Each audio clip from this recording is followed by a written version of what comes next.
Pemerintah menaikkan anggaran perlindungan sosial untuk masyarakat terdampak COVID-19 sebesar Rp38 triliun menjadi Rp242,01 triliun.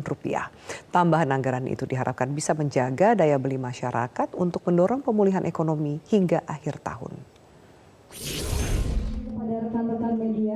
Kehidupan masyarakat berpenghasilan rendah selama pandemi COVID-19 hampir sepenuhnya ditanggung pemerintah melalui berbagai bantuan sosial dalam Program Pemulihan Ekonomi Nasional atau PEN. Bantuan sosial tersebut telah menjangkau lebih dari 100 juta penerima melalui sejumlah program PEN dengan nilai total sekitar Rp152 triliun per 23 September 2020.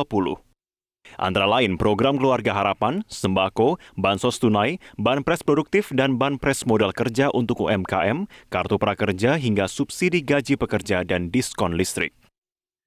Ketua Satgas Pemulihan Ekonomi Nasional Budi Gunadi Sadikin menyatakan bantuan-bantuan tersebut diharapkan dapat membantu masyarakat berpenghasilan rendah sekaligus berdampak positif terhadap pemulihan ekonomi.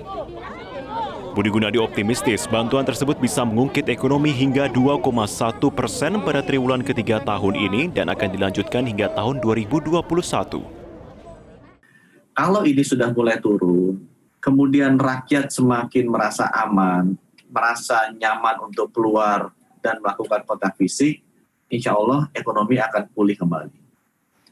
Sambil menunggu, tugas kami di Satgas Ekonomi adalah mengganjal masa-masa di mana rasa aman masyarakat ini belum 100% pulih, sehingga aktivitas ekonomi secara fisik itu juga belum 100% bisa terjadi. Kita membantu dengan mengganjal, memberikan support bagi keluarga dan rakyat yang paling terkena dampak, penghasilannya paling kecil, dan juga memastikan sesuai dengan arahan Bapak Presiden, semua UMKM yang berdampak besar terhadap ekonomi Indonesia dan menyerap tenaga kerja paling banyak, itu kita dukung terus.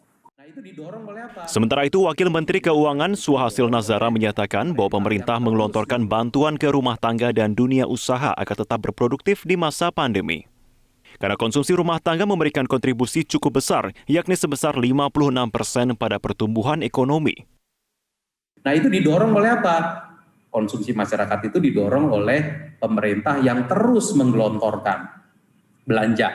Yang seperti disampaikan tadi oleh Pak Budi Sadikin, ada subsidi gaji, ada untuk bantuan produktif, ada untuk PKH, kartu sembako, diskon listrik. Semua itu nanti di rumah tangga itu akan menjadi support bagi rumah tangga untuk kita konsumsi. Nah, ini teman-teman sekalian yang merupakan strategi besar pemerintah. Ketika dunia usaha itu mengalami penurunan, dia nggak bergerak cepat, maka pemerintah yang melakukan penggelontoran, bantuan-bantuan, dan juga support-support kepada rumah tangga maupun dunia usaha. Hingga akhir September 2020, realisasi seluruh anggaran PEN untuk perlindungan sosial sudah mencapai Rp157 triliun atau 77% dari pagu sebesar Rp203,9 triliun. Tingginya tingkat penyerapan mendorong pemerintah menaikkan anggaran perlindungan sosial sebesar Rp38,11 triliun menjadi Rp242,1 triliun sampai akhir tahun ini. Tim Liputan Metro TV. Jangan lupa subscribe YouTube channel Metro TV News dan jangan lupa nyalakan notifikasinya.